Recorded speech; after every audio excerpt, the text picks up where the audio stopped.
Welcome, everyone, to Season 8 of the Gather Influence podcast, inviting women of faith across the globe to rise in purpose and influence your world with real conversations, bold words, and whole hearts.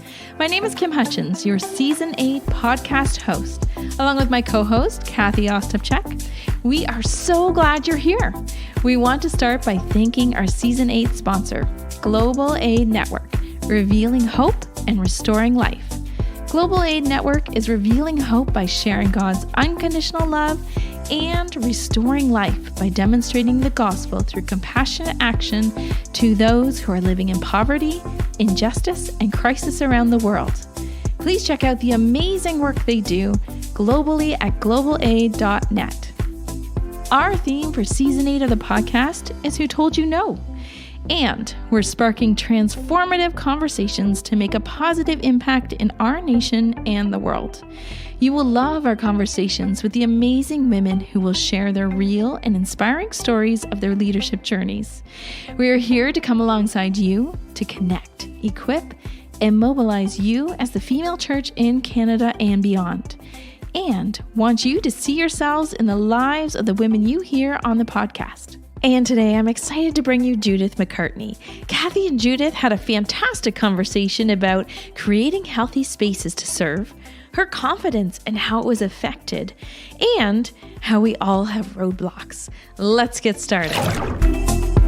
Welcome everyone to the Gather Influence podcast. I'm really excited today to introduce you to my stunning guest, Judith McCartney. And we don't know each other well, but we have met and hopefully a lot more in the future. But Judith, I have been creeping on you, fascinated by you for a number of years now. I think just because you have such an amazing mix of, yes, all out ministry girl for sure, street smarts, elegance, and a very hip, cool vibe, which I love. So wow. I'm so excited to welcome you to the podcast today. Yeah, well, I'm happy to hear that. Thank you so much, Cathie. So you asked me to introduce myself, and so I will. My name is Judith McCartney. I started my tenure in ministry in 1984. And for all of you young ones, that's a long, long time ago, right, Cathie? A long time. Almost 40 years. My gosh. Yeah, 40 years in 2024. So I am a nonprofit builder, a faith-based nonprofit builder. I built two. I've co-built it together with my husband. And I'd say that I am a shepherd. So if we're to look at the APES giftings, I am a shepherd. And so I'm very good at pastoring. And my loves would be organizational development, leadership development, and leadership launching. So when you think about the Christian landscape, what I love to do is create healthy spaces to serve and healthy spaces so that we can launch as many good, solid, sustainable Christian leaders out there into the future that you and I won't even see, Cathie. So that's a little bit about myself professionally. I am a mother of two kids, 29 and 25 years old. I'm super proud of them. And I've been married to my wonderful husband for next year. It will be 35 years. So that's a little bit about me. Yeah, that's great. I mean, some of your language is just hitting me right now. Totally aligned with that. The health, organizational leadership, relational health is awesome. And the fact that you're a builder, and I think the fact that you have so much clarity when you can say confidently, I'm a shepherd in those fivefold gifts. I know I'm apostolic and a teacher. And I think for so many women listening, they're going like, what is that? And I always say, like, do the work, explore, reclaim that piece of yourself that was put in at birth. And I love the fact that you speak with such clarity and confidence about who God made you. Amazing. Yeah. And that's why I do what I do, Cathie, because I think when I first started ministry back in 1984, I had no idea what my giftings were. I didn't have the confidence for many reasons. I didn't have the confidence in ministry. And that's why I build faith-based nonprofits so that we can empower people the way we think that, we can do it as best as possible. And knowing myself now is such a treat. It's freeing to know what I'm really good at, because it builds my confidence and I'm able to attain what I need to for the kingdom while I'm here. Right. I love that. It's a freedom journey. It's not like putting yourself in a box that you identify by this, this, and this, but you're free to explore all the facets of your Psalm 139 beautiful self, which I love. Now, you are a builder of nonprofits. For those listening, can you tell specifically the organizations that you have built or be a part of? Absolutely. So back in 1998, we built our first nonprofit, faith-based nonprofit. It's called Urban Promise Toronto. And so we did a lot of ministry in the United States, working in the projects. And we just got so excited about the framework of what they do in the United States and in marginalized communities. We thought, hey, you know what? We could bring the framework and the template of what they do in Toronto. And so we did that in 1998, and we built a strong organization with many, many young people from all over the world. We called them interns, international interns. And we also hired people full-time, part-time in Toronto. And we had 5 different locations in Toronto in marginalized communities. So that was in 1998. And then in 2012, we launched another faith-based nonprofit. We transitioned from Urban Promise Toronto to Connect City. And Connect City, what we do is we build unique expressions of church, Cathie. So for those people who are not, comfortable walking through the doors of a church building, or something that's more conventional as far as church is concerned, we build these church plants that we call unique expressions. They reflect community that these people are in. And we build these churches of relationships in unique spaces, like let's say someone who's into film and artistic, creative, they have that bent. We have a church for that. We have a church for refugees that are asylum seekers. We have a home church for people who feel a little bit displaced. And then we also have one in the projects, Metro Housing. And so that's when we built them, and we continue to do that to this day. I love that, because that's so reflective of really what Canada is about, right? The diverse communities. And, when you talk about the creatives, we often don't see them. Like we don't see them because they leave a beautiful expression, but it's not tangible. And, with an invitation to kind of use their gifts in the church. That's amazing. It's so beautiful, Cathie, because you see these unique expressions, right? And you say to yourself, wow, it's organic. And this organic feel, this pioneering feel doesn't leave, because it's in a culturally relevant space. And so it's not a cookie cutter. We love that about, our church planting. So yeah. And I think culture, the world, sometimes ministry and church does want this confirmation process, like conform to the existing ways of doing it. And really, you're a transforming element in so many different diverse aspects of society. I love that, especially the refugee home church. I mean, yes, this is what Canada is all about these days. And, how do we learn to do that and create spaces for them? So I love all that. And I think this will be new to so many women and men listening. So I'm so happy to introduce you to the world. And so this is your journey. These are all the things you've been doing. And I'm going to just start right off with this question, going from where you started to where you are now. Who told you no? Oh, goodness. Who told me no? I'd say, that was a hard one. And I did write some notes, and I'd say, okay, partly it had to do with me, and partly it had to do with the landscape that I was in. So I was young when I became a Christian. I was 16, 17 years old. I was an immigrant, didn't know the DNA of the church. So I landed in a space where they didn't empower women. And so from an early age, I just thought, oh, okay, I guess that's the way it is, not knowing different denominational backgrounds or landscapes. And so that is when I was told no. I wasn't able to kind of spread my wings. I wasn't able to preach. I wasn't able to share the word. And so I thought, okay, there's some roadblocks here. So I need to align myself with the roadblocks.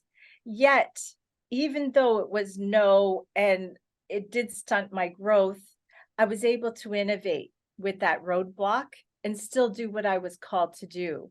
So, Cathie, it was painful because going into my adult years, I see the impact of it still. How you introduced me was so wonderful, but I still have that question mark in the back of my head. Do I still qualify? Am I qualified to do this? Even though I'm a high achiever, I've achieved a lot. When I was told no, it started my downfall with confidence. So I guess, when I first became a Christian, first started to serve, that's when I was told no. That's so interesting. And I will let you know that you will not be the only woman in this podcast series that has had that experience, which is so interesting when we think about the church being a place, modeled by Jesus, where the least likely are welcomed. And when we get into, a Christ-centered space, we actually, kind of rise to our purpose. We find out who we are. And so the freedom is not necessarily there, but despite that, like, you have been a pioneer in so many ways.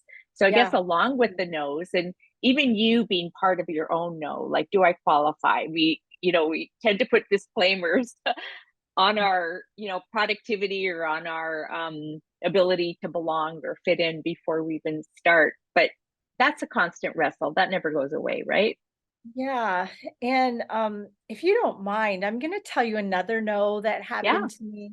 In 2004, my husband nearly lost his life. And so prior to that, there were two individuals in our ministry, the first nonprofit that I mentioned, that had passed away. And so at the time, it was just so traumatic. And we wanted to be sustainable. So we wanted to go away.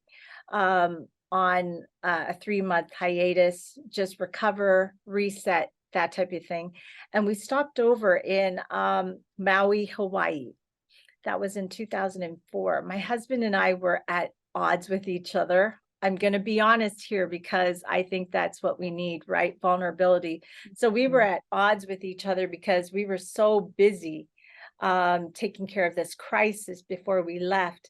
And we didn't really have time to gather this healthy kind of motion launching us into this 3-month time away.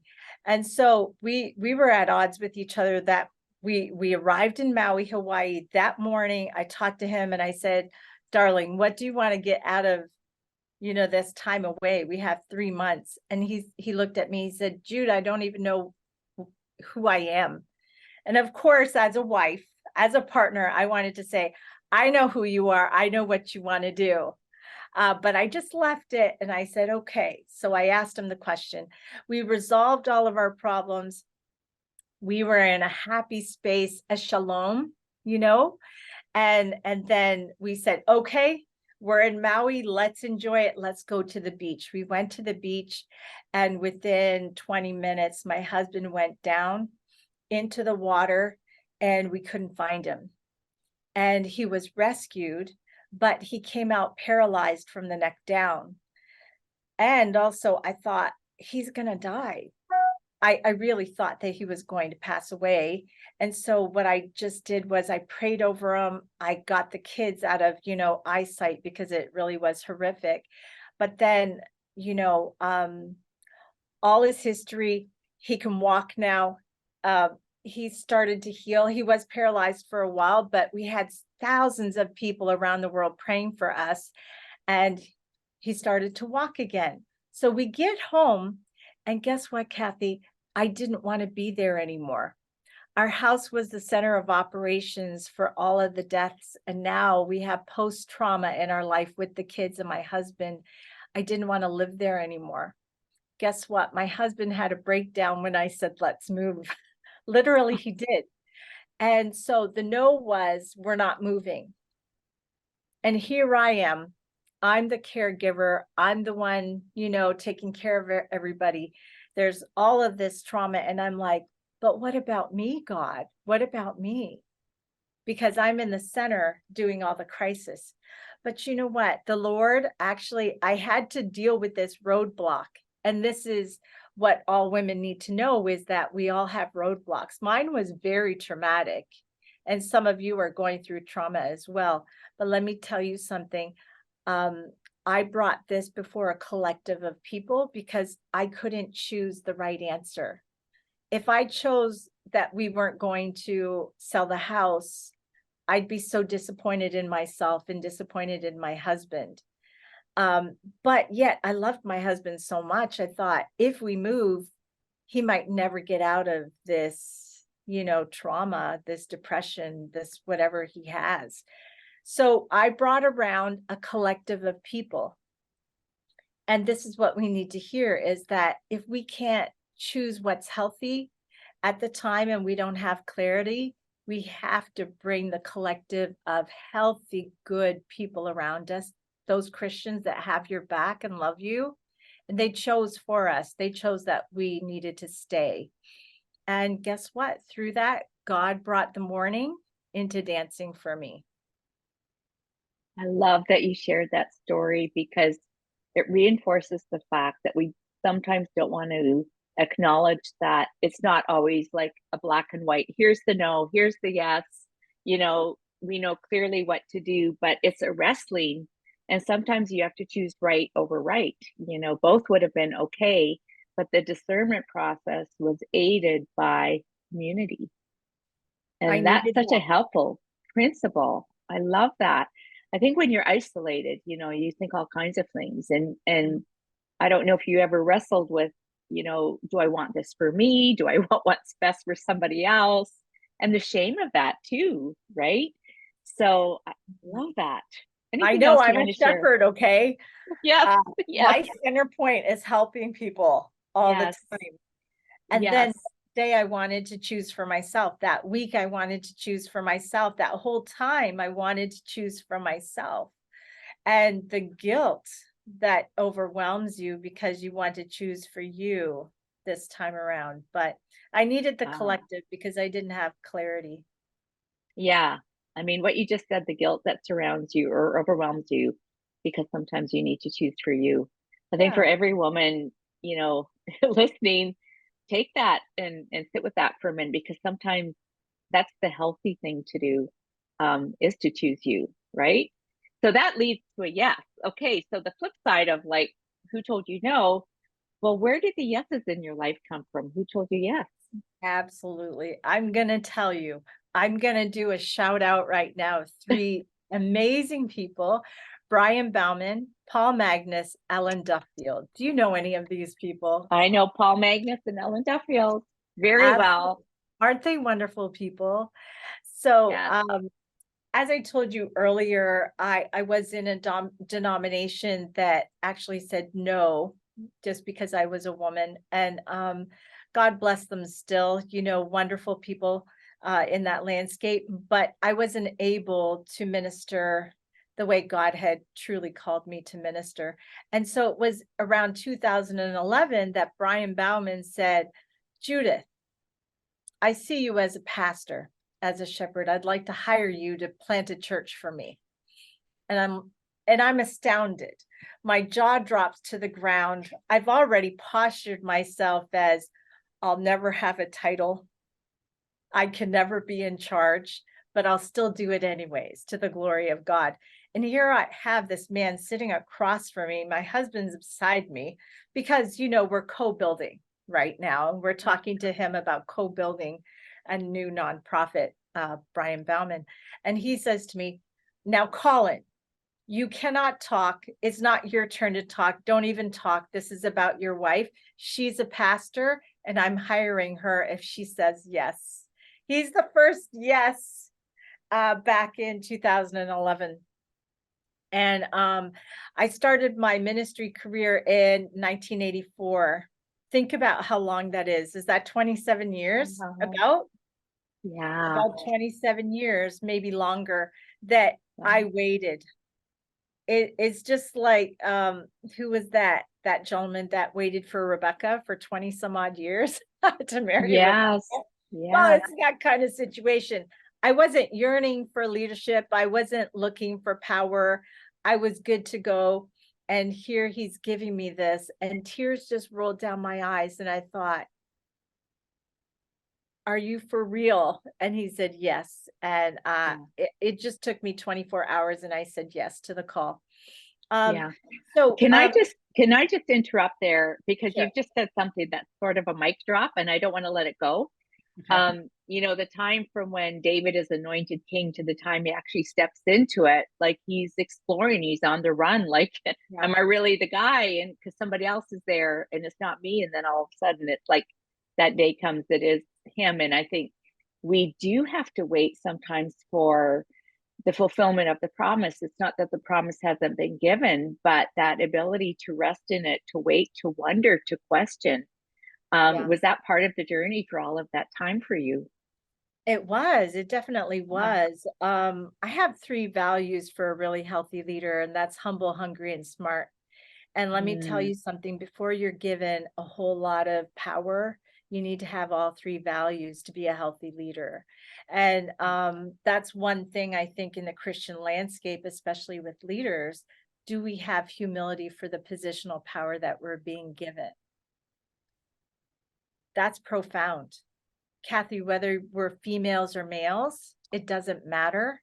That power is meant to be given back to Jesus, right? He's got to be at the center of all we do. If we're Christian leaders, even though you're being given a positional power, it still isn't yours. And so I think within that framework of time, I learned humility in a big way, because I was doing ministry and I never received the accolades for it.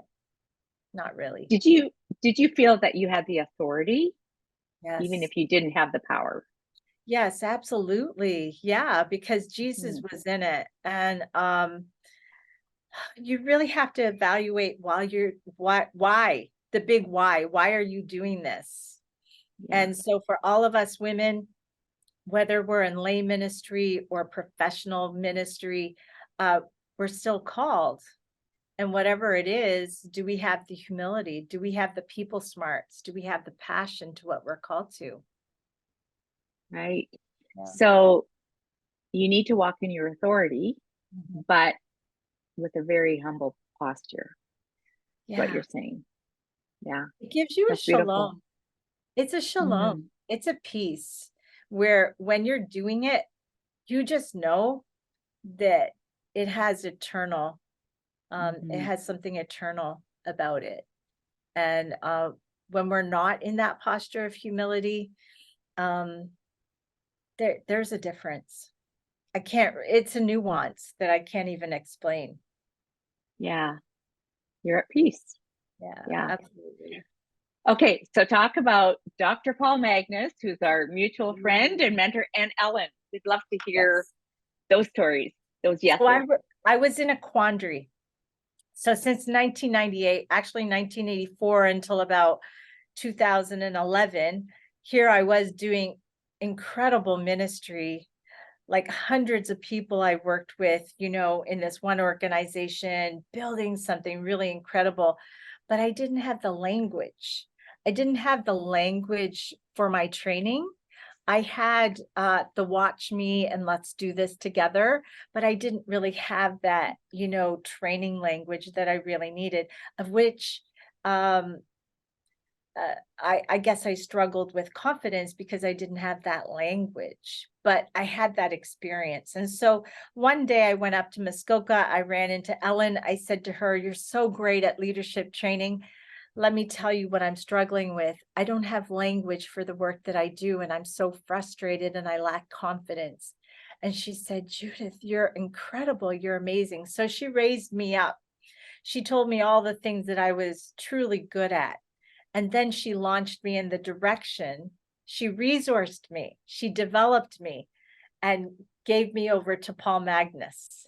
And here's this man, incredible, incredible man that believed in me and kept checking in on me to make sure that I got into this master's class that he was leading.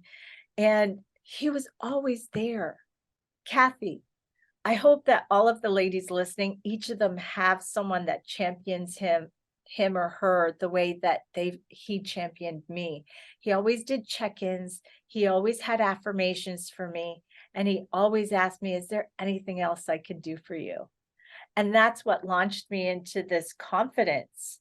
It wasn't the degree letters behind my name, of which I'm really proud of, my Master's of Arts in Leadership and Management. I'm proud of that, absolutely. But I'm more proud that I have greater confidence and that I had people, those three people believe in me and what God called me to do.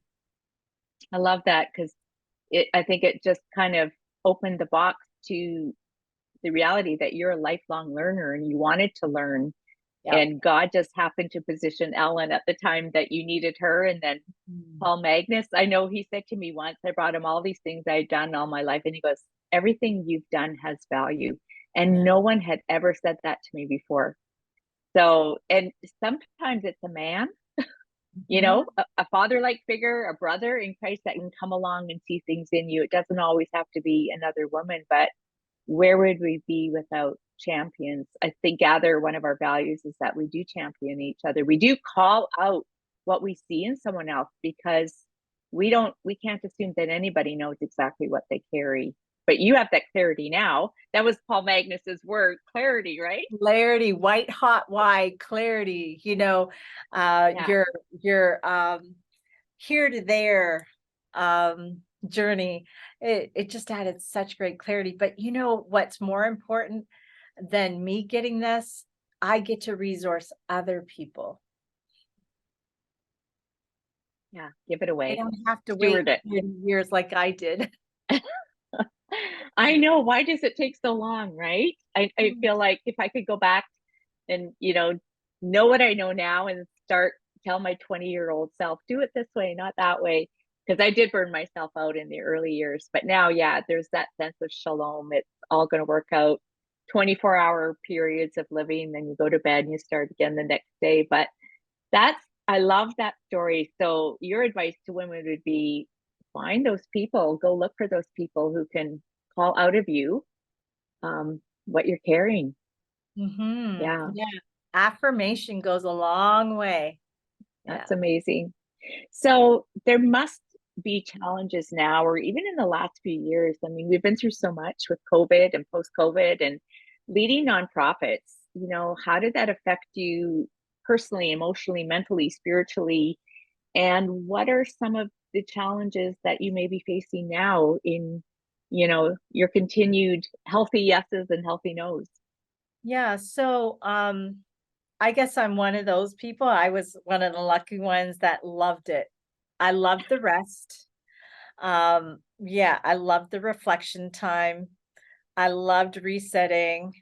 I still did my work, but in a different way. But I just felt like for once, Miss High Achiever here, I love getting a lot of things done.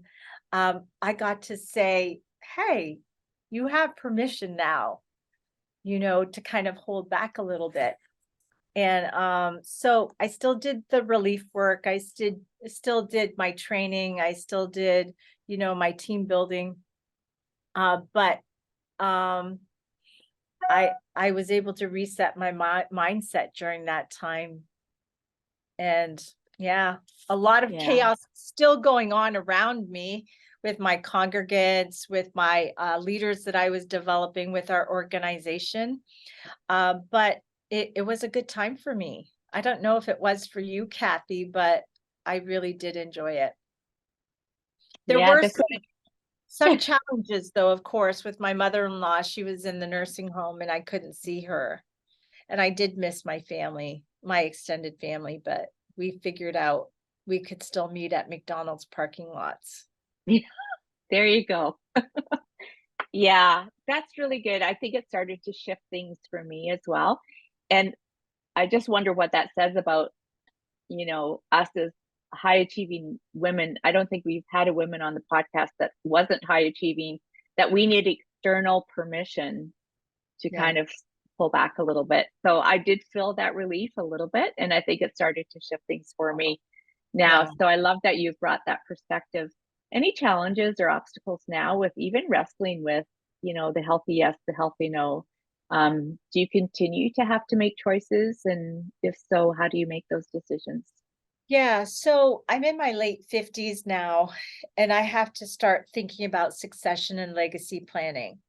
Not that I don't believe that I'll be um, retiring anytime soon.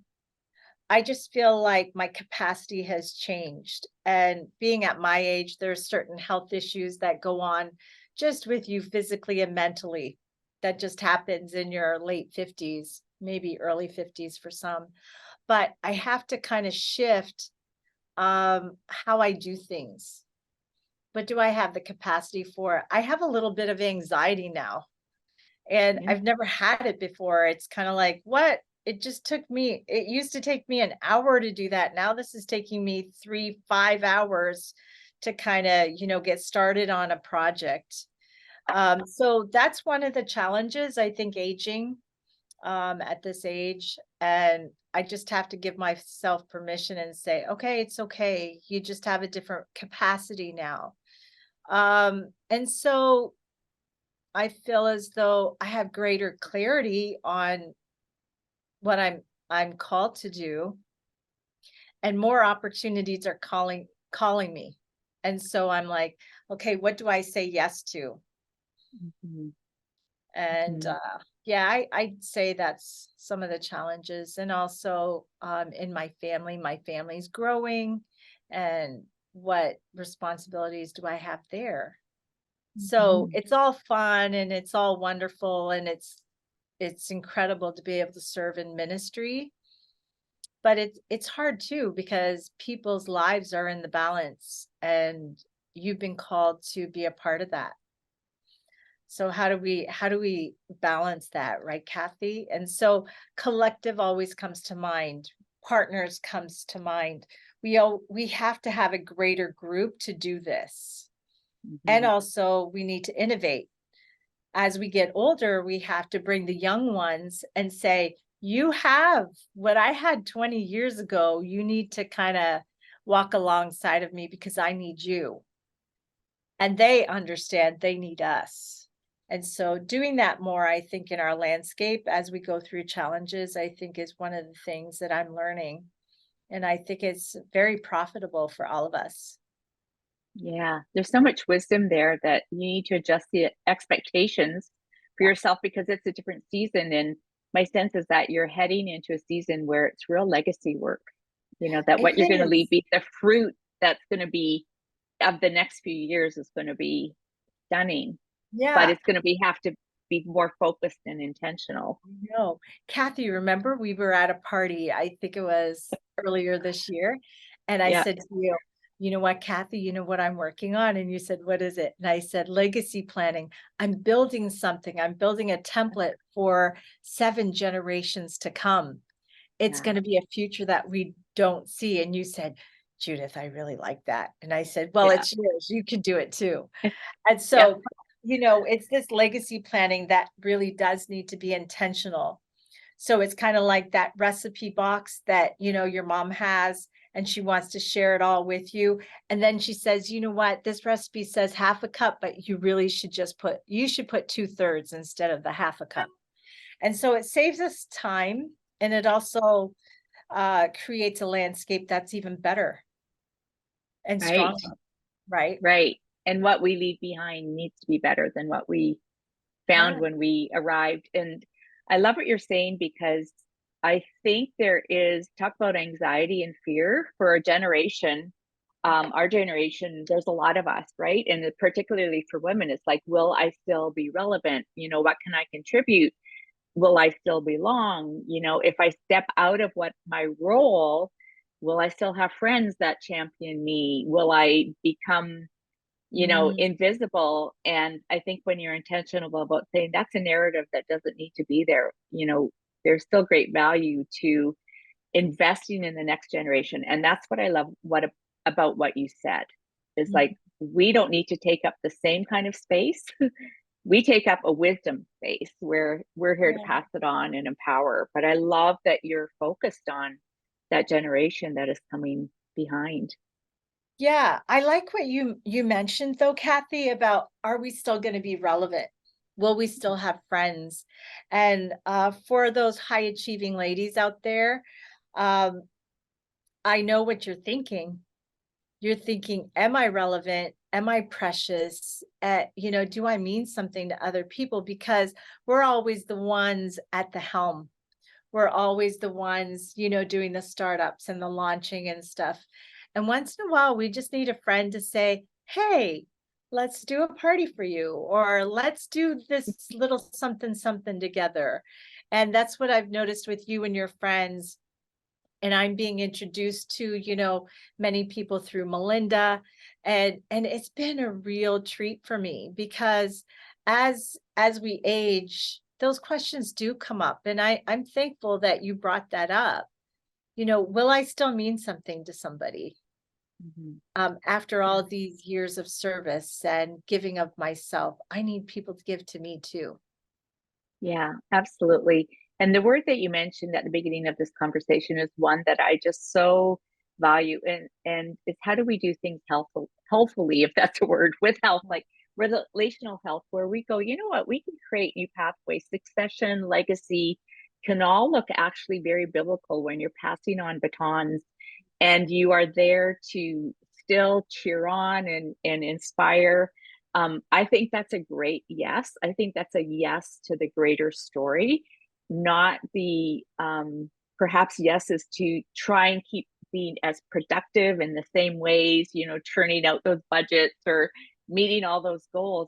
It's a different way of leading and loving and being in the world. And so maybe we'll write a book, you and I, and it'll Well, be a let's go bestseller. for it. Let's go for it. Let's find Anyways, as some we time, Cathie. I have a couple, 2, 3 questions here. Talk about any surprises from your yeses. Like, is this actually where, when you started out, like in 1984, is this where you are today, where you expected to land? Goodness. Okay. I feel like the trajectory of my life was meant to do what I do. Let me give you a little story. Okay. I was 11 when my mom passed away. Sad story. But here's the thing. I just knew it was a roadblock. Okay. I'm like, okay, there's 8 kids in our family. There's 3 still left at home. My dad's on his own. He's a new parent in a way because he was a trucker. He used to truck in the United States. And we were doing quite well economically. And we were kind of, as immigrants, we'd been in the country for almost 7, 8 years, and we're doing quite well. And then all of a sudden, my mom passes away, and my dad promises my mom on her deathbed, I'm going to raise the kids. So the impact of that means our economy is going to go down. And then my dad gets sick after my mom passes on. And I noticed all of this. And to answer your question, did all of your yeses, did you think that you would end up where you are today? I didn't know really truly exactly where I was going to land, but I knew that I would look at my roadblocks as opportunities. So as a little girl of 12 years old, I don't know what came over me, Cathie. I really don't know. I got on my little banana seat, green speckled bike, and started riding my bike in the neighborhood. What did I do? I looked in people's houses during dinner time. I'm like, how are they doing dinner? What does their family look like? And when I got, enough peeks into these people's homes and their life, I went back home that night at 11 years old and I said, I'm going to do that. And so my life has always been, okay, what's the roadblock? and, what opportunity will I make for it? So, yeah, I feel like my yeses have launched me into this direction. And because of the trauma that I experienced as a child, losing my mom so young and seeing my dad grieve for many years and raising the younger siblings, I really did feel like I was 18 or 20 years old at 12. But I think because I had that experience, I knew that I always was going to do something to help resource and problem solve. Right. So here I am today. I think me saying yes and saying, I'm going to do something with this problem, I'm not going to wallow in it. My measurable is always this: when I have something really difficult that I go through that hurts my heart, I give it 24 hours. And then after the 24 hours, I keep going. Yeah. I have to do that, or else I Yeah. can't stand it. Right. So Yeah. I give myself that measurable. So yeah, I'm not surprised because I've always loved people, and I've always wanted them to experience the kingdom of God. In Yeah. prayer, it says, bring, the kingdom of God, from heaven here on earth. That's part of, the Lord's Prayer. And I feel like it's holy, it's sacred when we're able to build something to give people a cup of water to help them in their life when they're new immigrants, or if they're struggling with addiction or whatever it is. Cathie, I knew that I was going to do nonprofit work like this. And now in the twilight season of my life, I guess my greatest passion in response to my yeses is, let's launch as many leaders into the future that are healthy Oh my and gosh. want to do kingdom work. Let's do it. Yeah. I'm right there with you on that. The healthy leaders of the future, and they're here now among us, and let's do it. Two things you said, two words: keep going. I mean, you could have let your initial no, like, you're not going to preach here, you're not going to do that, just take you out. And so many of us wonder if we should just leave, our contexts that are limiting or the relationships that are limiting.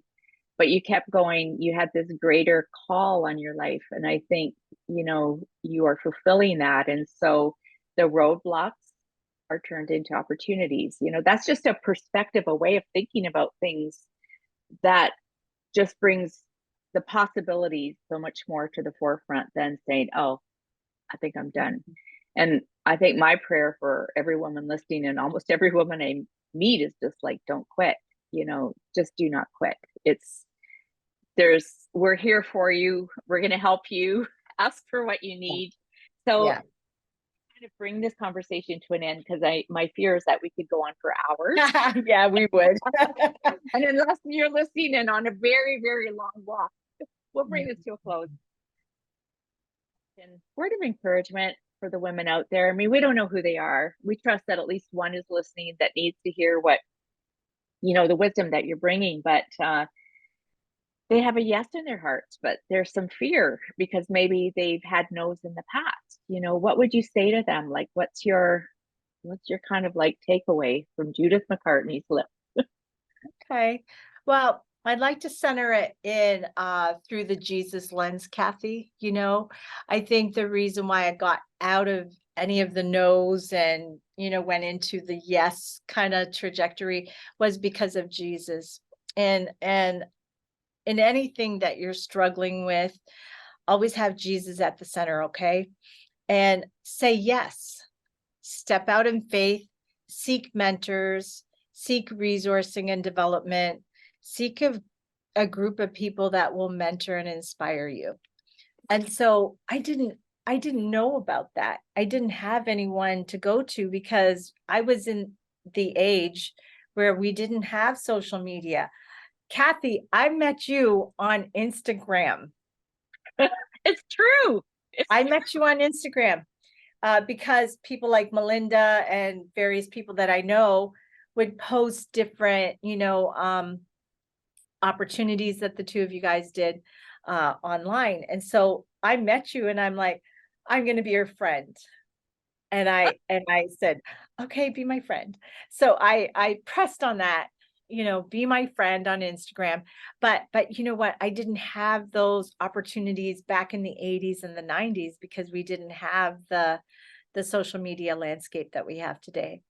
But if you see people that could possibly mentor you, resource you, develop you, do it, because you need to understand who you are, get those assessments, create a high self-awareness of who you are.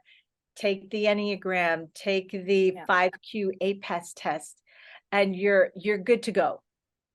Yeah. You're good to go. So that's what I encourage others to do, is to really have Jesus at the center and find whatever you can to resource and develop yourself and have that collective group of people that love you and affirm you. Yeah. Mm-hmm. Excellent advice. Priceless advice. Yeah. Nobody will walk up and hand you your life on a silver platter. It just doesn't work that way. But you can take up your life and say, okay, life, I'm the best.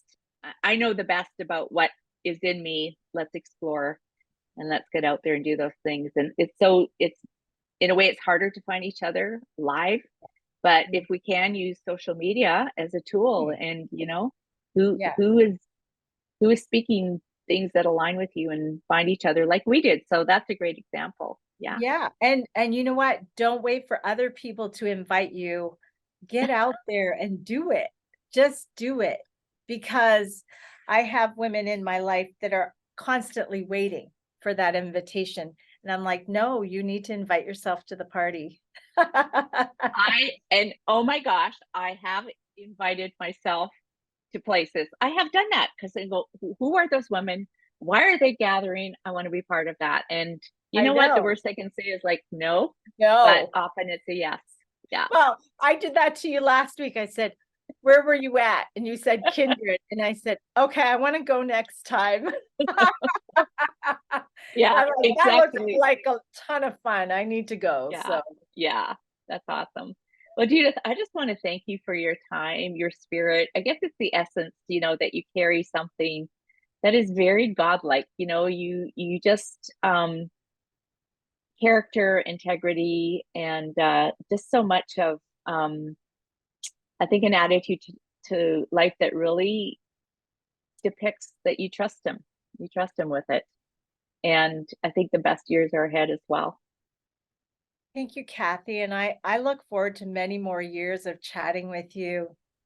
I do too. Partnering, and you do that for a lot of women. You are that woman that affirms and resources other people. So thank you for all that you do.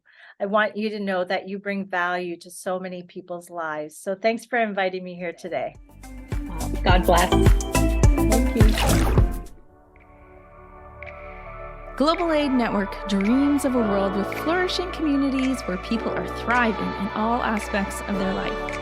Since beginning in 1998, GAIN has mobilized resources to help people in over 49 countries around the world, most of which have been women and children. The suffering of women and children produces an immediate heart cry in most people worldwide. When a child remains in need, not only is their present life, but also their future is subjected to heartache. Emotional trauma caused by suffering can gouge a deep scar in children, stunting their ability to give and receive love and belief that they are precious creations with significant roles to play in their nation's future. At the same time, women of all ages often live in years of generational poverty or are treated as second class, and more especially during times of natural disasters and humanitarian crisis. As a result, two of GAIN's core strategies are focused on women and young girls. The Water for Life initiative in economic empowerment, by helping to improve the physical health of communities, encourage healthy communication, and foster an environment of respect for women, as well as empowering and equipping women with the skills and confidence to participate in and run incoming earning activities. GAIN hopes to see a world of flourishing communities where women and girls are able to thrive in all aspects of their lives. This Christmas, if you would like to impact the lives of more women, go to globalaid.net/catalog. For those joining us today, I hope that you were encouraged by Cathie's conversation with Judith. To connect with Judith, check out our show notes. In those show notes, we will post links and helpful resources that were mentioned today. Remember, subscribe on your podcast app. And for those watching the video edition, subscribe to our YouTube channel so that you don't miss an episode. Also, hop onto the discussion by following us on social media. You can find us on Instagram at Gather Women or online at gatherwomen.com. Be sure to join our subscriber list to find out how you can join the hundreds of women in Canada who are just like you, wanting to connect for mutual encouragement and leadership influence. Looking forward to next time. Thanks for joining us.